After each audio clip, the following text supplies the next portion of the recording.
हर खबर पर होगी आपकी पकड़। डाउनलोड कीजिए एबीपी लाइव ऐप। देखिए, हाथरस की बेटी से गुनाह का 1 महीना पूरा हो गया है। उसकी मौत के बाद आपका चैनल एबीपी न्यूज लगातार इंसाफ की मुहिम चला रहा है और देश को हाथरस का सच हम बता रहे हैं। एबीपी न्यूज ने हाथरस की बेटी के हक के लिए जो बातें कही हैं, उन सभी पर इलाहाबाद हाईकोर्ट के आदेश में मोहर लगी है। यानी हाथरस को लेकर एबीपी न्यूज ने आप तक सच पहुंचाया। ये बात हाईकोर्ट के इस आदेश में साफ नजर आ रही है। ये मेरे हाथ में इस वक्त आप आदेश की कॉपी देख रहे हैं। देखिए, अदालत ने आदेश के इन 5 पन्नों में वो सारी बातें कही हैं जो अब तक एबीपी न्यूज कहता रहा है, जिसे एबीपी न्यूज शुरू से आपको बताता रहा है। एबीपी न्यूज ने आधी रात में पीड़ित के अंतिम संस्कार को गुनाह बताया था। हाईकोर्ट ने भी यही बातें कही है। एबीपी न्यूज ने यूपी पुलिस के एडीजी लॉ एंड ऑर्डर के बयान पर सवाल उठाया था। रेप न होने के उनके बयान पर हमने पूछा था ना कि क्या बड़े अधिकारी हैं उत्तर प्रदेश सरकार के, क्या वो कानून नहीं जानते हैं? क्या उनको नए रेप लॉ की बातें नहीं समझ आती हैं? और हाईकोर्ट ने भी अपने इस आदेश में यही तमाम सवाल हैं जो सीधे पूछे हैं उत्तर प्रदेश के एडीजी लॉ एंड ऑर्डर से। हाईकोर्ट ने एडीजी लॉ एंड ऑर्डर के बारे में यही तमाम बातें कही। हमने यूपी सरकार से पूछा था, डीएम पर आरोप हैं तो कार्रवाई सिर्फ एसपी पर क्यों?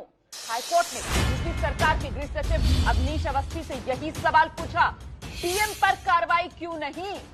एबीपी न्यूज लगातार डीएम की गलतियां बता रहा है। एबीपी न्यूज लगातार आपको बता रहा है कैसे डीएम साहब कन्नी काटते हुए नजर आ रहे हैं। एबीपी न्यूज लगातार आपको दिखा रहा है कैसे डीएम नजरें मिलाने को तैयार नहीं है। और हम लगातार सवाल ये पूछ रहे हैं कि डीएम पर कार्रवाई क्यों नहीं?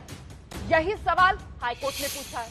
इलाहाबाद हाईकोर्ट के ऑर्डर में जो कुछ लिखा है उससे साफ है, हाथरस के डीएम प्रवीण कुमार पर जल्द कार्रवाई हो सकती है। उत्तर प्रदेश के अपर मुख्य सचिव अवनीश अवस्थी ने कोर्ट में हालांकि कहा कि वो डीएम प्रवीण कुमार को लेकर जल्द फैसला लेंगे। यानी ये तय माना जा रहा है कि हाथरस के डीएम को हटाया जाएगा।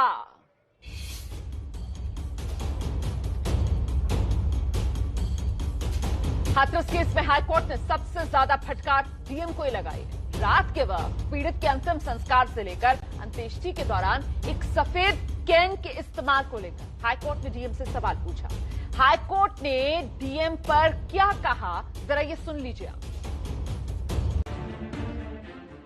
डीएम ने कहा कि मामले की संवेदनशीलता और राजनीतिक पार्टियों के दखल को देखते हुए commissioner Aligarh, ADG Agra, IG Aligarh, SP Aligarh और मैंने सामूहिक फैसला लेकर रात में ही शव का अंतिम संस्कार कर दिया, क्योंकि ऐसी आशंका थी कि अगर इसमें देरी की जाती और अंतिम संस्कार सुबह में किया जाता तो करीब 10,000 लोग जमा हो जाते और इसे एक जातिगत राजनीति का मुद्दा बना देते।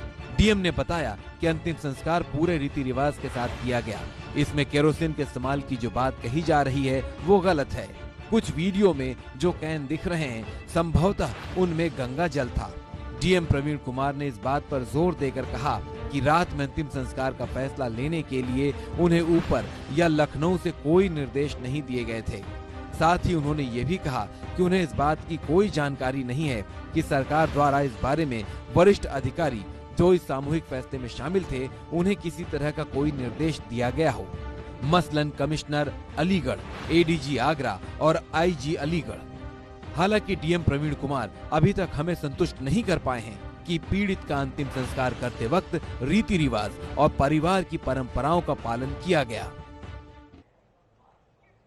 और देखिए, डीएम की दलील से हाईकोर्ट जो है वो संतुष्ट नहीं हुआ है। सिर्फ हाथरस के एसपी को सस्पेंड करने पर हाईकोर्ट ने कड़ी नाराजगी जताई।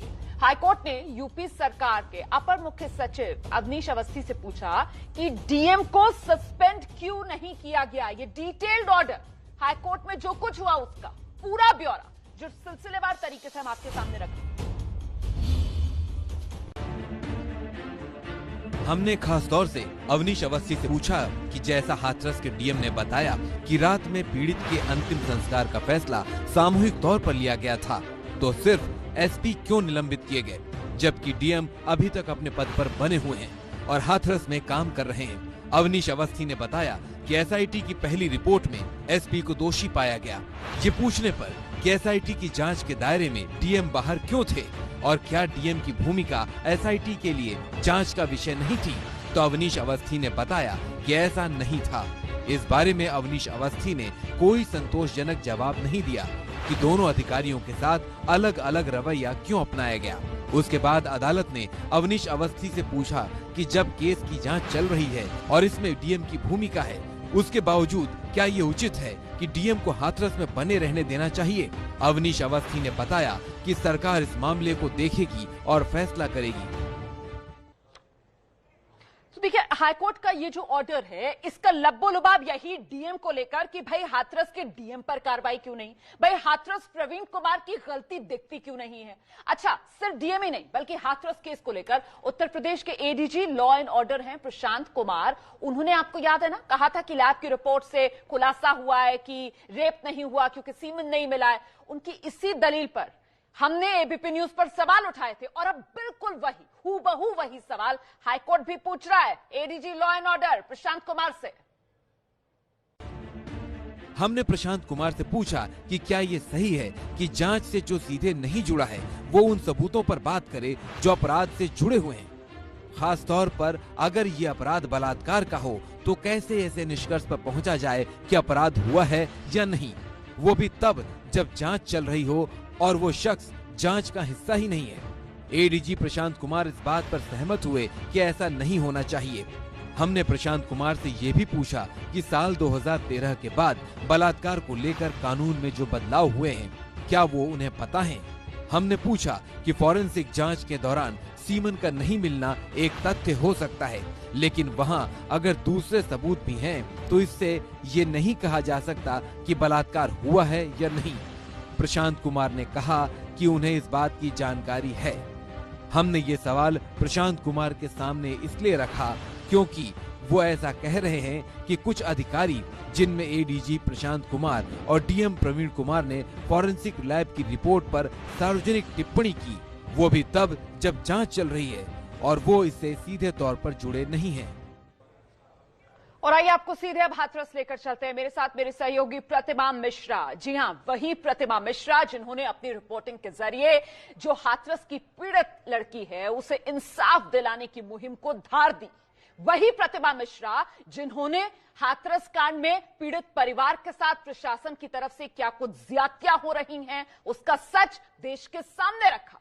और आज जब पीड़िता के साथ हुई नाइंसाफी को पूरा 1 महीना गुजर गया है तो एक बार फिर से प्रतिमा मिश्रा पीड़ित परिवार के साथ वहीं उसी गांव में, हम सीधे आपको प्रतिमा के पास लेकर चलते हैं। और प्रतिमा, ये वो तमाम सवाल जो परिवार के मन में थे, जिन्हें आवाज आप दे रही थी, जिन्हें आवाज एबीपी न्यूज दे रहा था, और वही तमाम सवाल हाईकोर्ट के इस आदेश की कॉपी में मैं जो लगातार पढ़कर दर्शकों को बता रही हूं, इससे उम्मीद बंध रही है पीड़ित परिवार को इंसाफ मिलने की। जी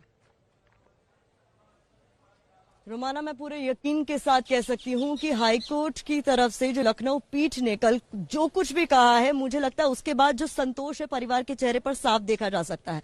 डे 1 से परिवार सिर्फ एक बात कह रहा था कि इस मामले में उन्हें सिर्फ न्याय चाहिए, इंसाफ मिलना चाहिए, और उसी के लिए एबीपी न्यूज भी लड़ाई लगातार लड़ रहा है और कह रहा है कि इस मामले में जो भी लीपापोती प्रशासन की तरफ से की गई है उस पर एक्शन क्यों नहीं लिया जा रहा है। डे 1 से ऐसे तमाम सबूत हम लोगों के सामने थे, जिसके बाद हमने उन सबूतों के बिना पर कहा कि डीएम वीडियो में जब खुद परिवार को प्रताड़ित कर रहे हैं, परिवार पर तमाम तरह के प्रेशर बना रहे हैं, तो डीएम पर एक्शन क्यों नहीं, डे 1 से पूछा जा रहा है। और सबसे बड़ी बात रोमाना, जो सवाल एबीपी न्यूज ने सबसे पहले उठाया कि इस मामले में सीधा सीधा मानवाधिकारों का उल्लंघन हुआ है, कोर्ट ने भी उस पर मुहर लगाई है, कोर्ट ने भी वो तमाम सवाल पूछे हैं जो एबीपी न्यूज डे 1 से पूछ रहा है। और ये सवाल कि जो पीड़ित है अगर वो कह रहा है उसके साथ गलत हुआ है तो उस मामले में जब तक इन्वेस्टिगेशन चल रही है आप पहले ही फैसला क्यों सुना रहे हैं। प्रशांत कुमार से जो कुछ पूछा गया इस पूरे मामले में एडीजी लॉ एंड ऑर्डर कि आपने मेडिकल रिपोर्ट में रेप की पुष्टि नहीं हुई, किस बिना पर यह बात कह दी मीडिया में सामने आकर, जब मामला अभी भी इन्वेस्टिगेशन में है।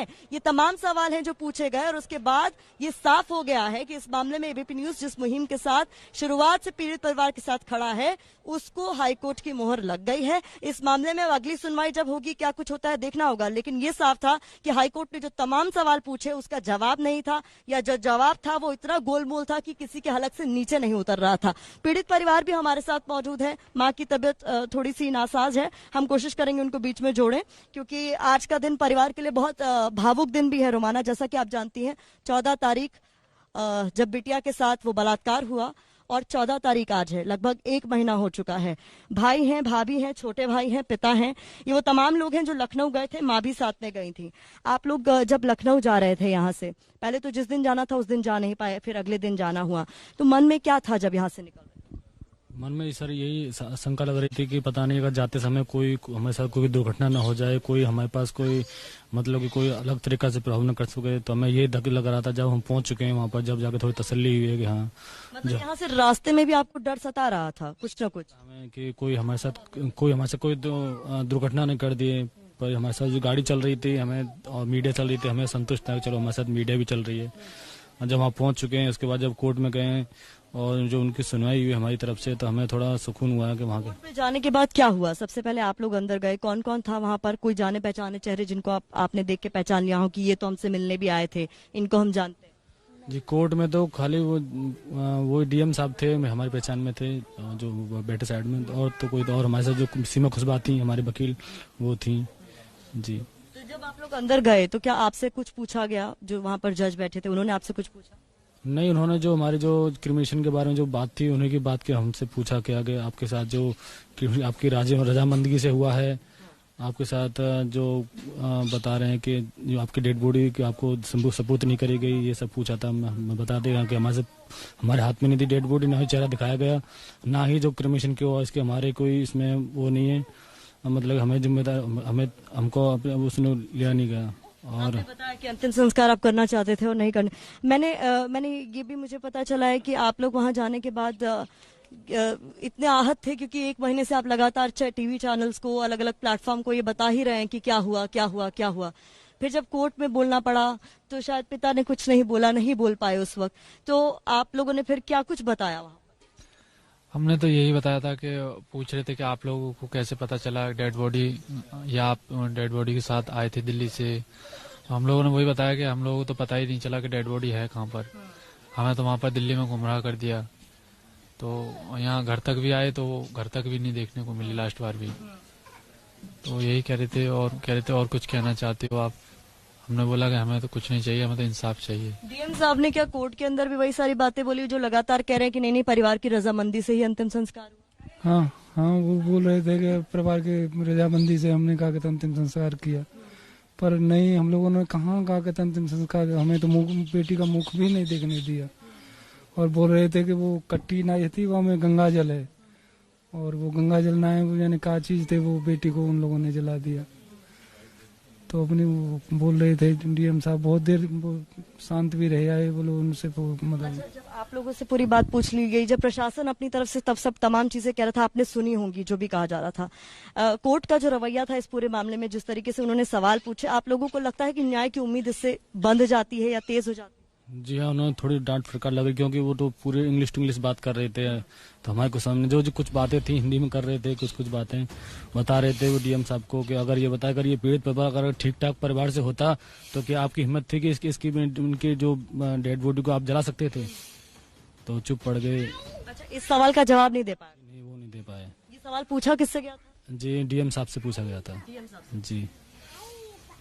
आप लोग तो लगातार इस पूरे मामले में कह ही रहे हैं कि डीएम साहब ने इस पूरे मामले में जो किया, ना आप लोग बॉडी देख पाए बिटिया की, ना आप लोग अंतिम संस्कार जब हुआ वहां पर मौजूद थे, उसके बाद फिर वो जब घर पर भी आए वो क्या कुछ कह के गए आपने बताया, और यही बातें क्या कोर्ट में भी उठी? फिर ये सब बातें सामने? हाँ, ये सब पूछा गया और फिर मैंने बताया, मैंने कि ये ऐसे अपनी पोस्ट की धमकी दे रहे थे कि हम इतनी ऊंची पोस्ट पे हैं और हम उल्टा कर सकते हैं या ऐसा कुछ। तो वो चीज जो सामने बोली गई है तो वो मैंने बोली थी वहाँ जाके।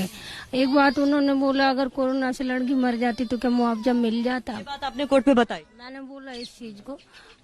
तो इस चीज के लिए भी जैसे आपने थोड़ा उस पर लिया कि ये सब ऐसे कर रहे हो तुम लोग, मतलब ये ठीक नहीं है, और डांट भी पड़ी है। फिर उन्हें खुद के सवालों के जवाब नहीं ढूंढ पाए कि हम क्या बोल रहे हैं क्या नहीं। जो भी बोला उन्होंने सब झूठ बोला वहाँ जाके, कोई सच नहीं बोला।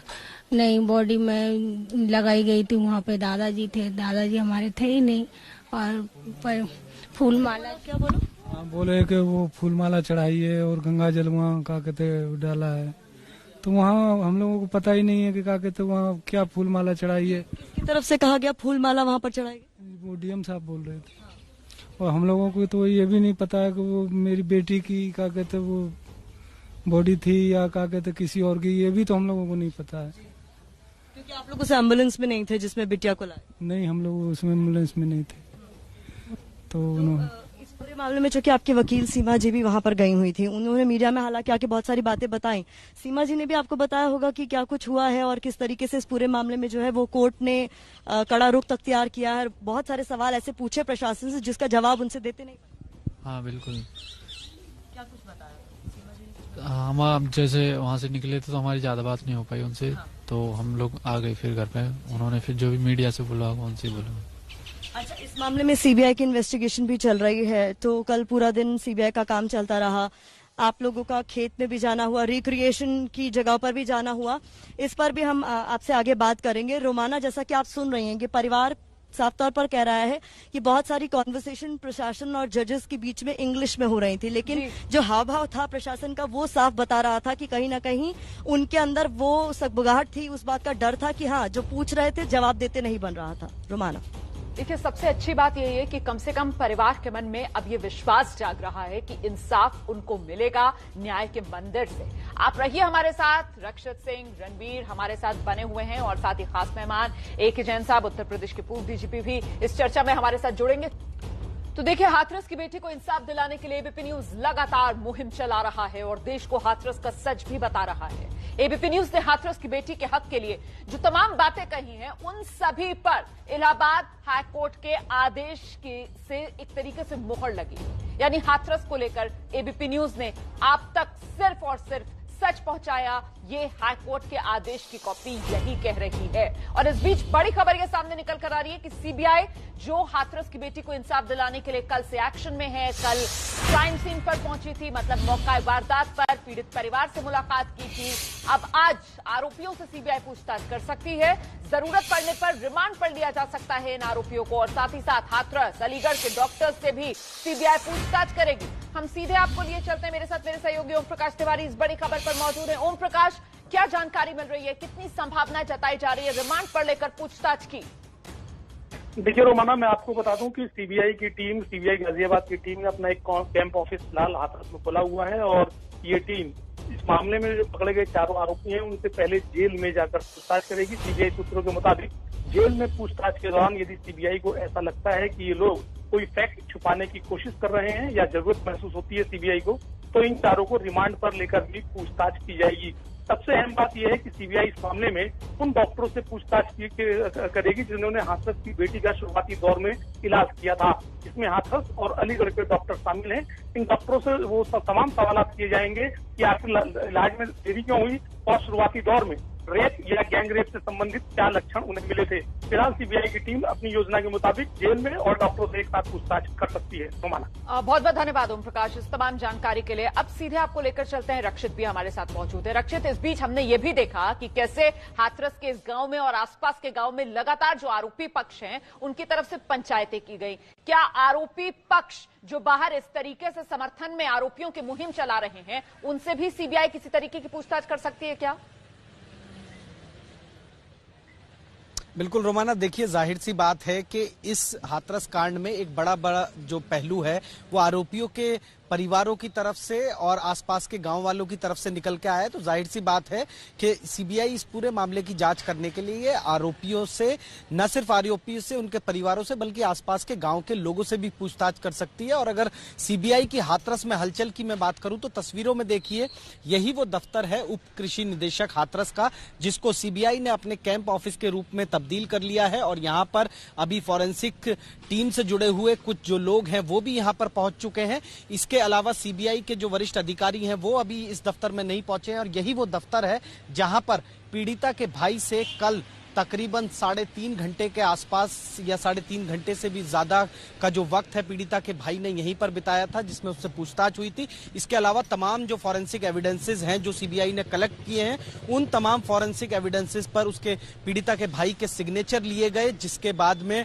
देर रात में जो है पीड़िता के भाई को यहाँ से गाँव वापस भेजा गया। और अब जो एक्शन का दूसरा दिन है उसमें सीबीआई का जो ये कैंप ऑफिस है ये भी बहुत खास मायने रखता है और इसीलिए एबीपी न्यूज की पल पल की जो नजर है वो इस कैंप ऑफिस पर लगी हुई है। जी आप रहिए मेरे साथ, में रणवीर के पास आऊंगी, लेकिन उससे पहले मुझे लगता है एक रिएक्शन एके जैन सर से हम लेंगे। एके जैन सर, हमने देखा था पिछले दिनों कैसे वो चिट्ठी लीक होकर मीडिया में आई जो आरोपियों ने लिखी थी, अपने बचाव में लिखी थी। इस पूरे मामले को हॉरर किलिंग का रंग देने की आरोपियों की तरफ से कोशिश की गई थी। ऐसे में सर आपका अनुभव क्या कहता है? क्या सिर्फ जेल जाकर पूछताछ आरोपियों से काफी रहेगी या फिर संभावना ज्यादा इस बात की कि सीबीआई रिमांड पर ले इन आरोपियों को?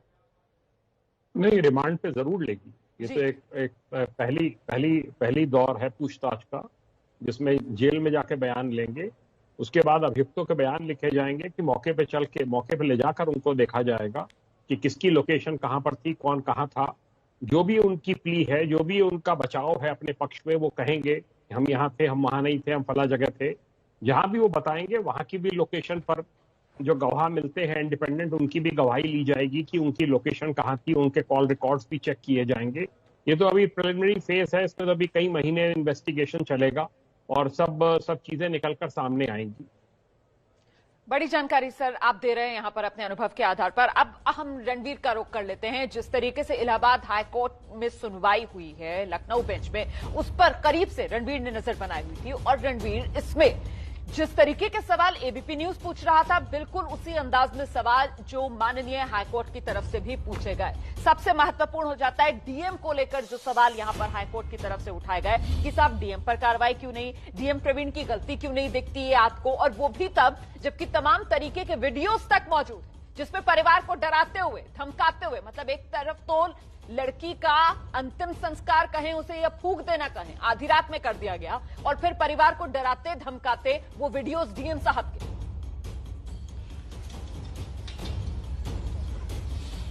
देखिए, हमने भी यही सवाल पूछा था। अगर हम हमारे सवालों की बात करें तो सबसे पहले हमने सवाल उठाया था अंतिम संस्कार पर, जिसको हाईकोर्ट ने जिस पर सुओ मोटो लिया था। 12 तारीख को सुनवाई हुई तो अंतिम संस्कार में जो लिक्विड था उस लिक्विड पे हमने सवाल उठाया। कोर्ट ने जब पूछा तो डीएम साहब ने कहा कि वो गंगाजल हो सकता है, यानी कि डीएम साहब क्लियर भी अभी भी नहीं है, ना कोर्ट को बताना चाहते हैं कि उसमें लिक्विड आखिर था तो क्या था। हमने सवाल उठाया कि बिना अनुमति के जो अंतिम संस्कार है वो किया गया, तो परिवार ने साफ किया है कि उनकी सहमति नहीं थी। ये भी कोर्ट ने ऑब्जर्व किया। इसके अलावा अगर हम बात करें, हमने जिलाधिकारी पर सवाल उठाया कि जब एसपी पर अगर कार्रवाई हुई है तो डीएम को क्यों छोड़ा गया, और कोर्ट ने भी यही सवाल पूछा है। साथ ही रेप हुआ या नहीं, ये एक मैटर ऑफ इन्वेस्टिगेशन है। सीबीआई जांच कर रही है, एसआईटी भी गठित थी, पुलिस भी जांच कर रही थी पहले, तो ये रेप हुआ या नहीं ये अंडर इन्वेस्टिगेशन वाला मामला था। लेकिन यूपी पुलिस ने साफ कहा कि रेप हुआ ही नहीं है। Postmortem report, forensic report, death summary, इन सारी रिपोर्ट्स के आधार पर यह कहा गया कि रेप ही नहीं हुआ। उस पर भी कोर्ट ने टिप्पणी की। तो तमाम ऐसी चीजें इसमें आई हैं जो बताती हैं कि कहीं ना कहीं इस मामले में कुछ ना कुछ लापरवाही बड़े स्तर पर हुई है, और इसी वजह से कोर्ट को सुओ मोटो एक्शन लेते हुए सुनवाई करनी पड़ी है। और कोर्ट ने साफ कहा है कि क्या डीएम पर कार्रवाई होगी। और एसीएस होम अवनीश अवस्थी जी ने कोर्ट को ये कहा है कि वो देखेंगे, यानी कि हो सकता है कि अगर एसआईटी की जो रिपोर्ट थी जिसमें एसपी को जिम्मेदार माना गया था, तो एसपी को जिम्मेदार बनाते हुए जो सस्पेंड किया गया, अब हो सकता है सरकार कोई कार्रवाई करे तो क्या निलंबन की कार्रवाई होगी, ट्रांसफर की होगी, क्या होगा पता नहीं। लेकिन ये जरूर है कि 12 तारीख की जो सुनवाई थी वो बहुत महत्वपूर्ण थी। अगली सुनवाई 2 तारीख को है, 2 नवंबर को। तो 2 नवंबर की सुनवाई में अब सरकार किस तरीके से अपना पक्ष रखती है, आप नजर बनाए रखिए, आप नजर बनाए रखिए। मैं आगे आपके पास अपडेट के लिए आऊंगी। फिलहाल देखिए, एबीपी न्यूज का कहना बिल्कुल साफ है कि गंगा जल से हाथरस का पाप तो नहीं धो सकते हैं डीएम साहब, क्योंकि डीएम साहब जो हैं, क्यों ना कहा जाए कि अदालत को गुमराह करने की कोशिश करें। डीएम साहब को पता नहीं है कि उन कैंस में क्या था, क्योंकि खुद डीएम साहब अदालत के सामने कहते हैं प्रोबेबली मतलब संभवतः the cans which may be appearing in some of the videos were those carrying Ganges water. Ganga जल हो सकता है उन कैंस में जो वीडियो में नजर आ रहे हैं। पता नहीं है डीएम साहब को कि उनमें था क्या। इसीलिए हम कह रहे हैं कि गंगा जल से नहीं धुलेगा हाथरस का ये पाप, डीएम पर कार्रवाई की बड़ी खबर पर हम बने हुए हैं। देखिए, सीबीआई आज आरोपियों से पूछताछ कर सकती है, आरोपी जो सलाखों के पीछे हैं। आगे संभावना यह भी कि रिमांड पर लेकर उनसे और आगे पूछताछ करे सीबीआई। फिलहाल जिस तरीके से इलाहाबाद हाईकोर्ट ने इस पूरे मामले में सुनवाई की सोमवार को, और उसके आदेश की डिटेल्ड कॉपी जो मेरे हाथ में है, हम सीधे आपको लेकर चलते हैं। एके जैन साहब लगातार मेरे साथ बने हुए हैं। जैन सर, मैं आपसे समझना चाहती हूं सर कि एसपी समेत वो जो 5 पुलिस वालों को सस्पेंड किया गया, उससे संदेश तो दिया गया, लेकिन क्या यह संदेश अधूरा नहीं है? क्योंकि वो डीएम जो जिले के मुख्य अधिकारी होते हैं, जो खुद ये ओन कर रहे हैं कि हां उन्होंने ये फैसला लिया कि आधी रात को अंतिम संस्कार कर दिया जाए, जो खुद डराते धमकाते पीड़ित परिवार को नजर आते हैं, उन पर तो सर कोई एक्शन नहीं लिया गया। और यही सवाल बार बार कोर्ट भी पूछ रहा है। ये दोहरा मापदंड अपनाया गया था, जिसको हाईकोर्ट ने स्पष्ट कर दिया। ये ऑर्डर डीएम का ही था कि रात्रि में ही दाह संस्कार होगा, और उनको बचा लिया गया। इसका बड़ा खराब संदेश पूरे एडमिनिस्ट्रेशन में गया, पूरे पुलिस फोर्स में गया, और हाईकोर्ट ने बिल्कुल सही टिप्पणी करी है। और मुझे लगता है कि इसके बाद ये जो एसआईटी की रिपोर्ट की आड़ लेने की कोशिश की जा रही थी, अब इसके बाद इसके ऊपर एक्शन होगा, इस जिलाधिकारी के ऊपर। ये बड़ी बात आप कह रहे हैं सर। इंतजार हमें इसी बात का है कि डीएम पर कार्रवाई कब। अब ये जो एसआईटी की ढाल बनाई जा रही थी, ये चलने वाला नहीं है। हाईकोर्ट ने जिस तरीके से गंभीर सवाल खड़े किए हैं ना इन डीएम साहब पर, इनकी छुट्टी होनी चाहिए। सबसे ज्यादा लापरवाही और संवेदनहीनता इन्हीं डीएम ने दिखाई है हाथरस के इस कांड में। और अब इस वक्त की बड़ी खबर, ब्रेकिंग न्यूज ये है कि मुख्यमंत्री योगी आदित्यनाथ आगरा, चित्रकूट, प्रतापगढ़ में जिस तरीके की घटनाएं सामने आई हैं, उनका संज्ञान लेकर निर्देश दिए हैं। प्रदेश में महिलाओं, बालिकाओं से संबंधित अपराध में तत्काल प्रभावी और कड़ी कार्रवाई सुनिश्चित की जाए। ये सुनिश्चित किया जाए कि इस प्रकार के अपराधों के मामले में वरिष्ठ अधिकारी खुद फौरन मौके पर पहुंचे, मुआयना करें, जांच संबंधी कार्रवाइयां तत्काल समय से पूरा करें। तो एक्शन में मुख्यमंत्री योगी आदित्यनाथ।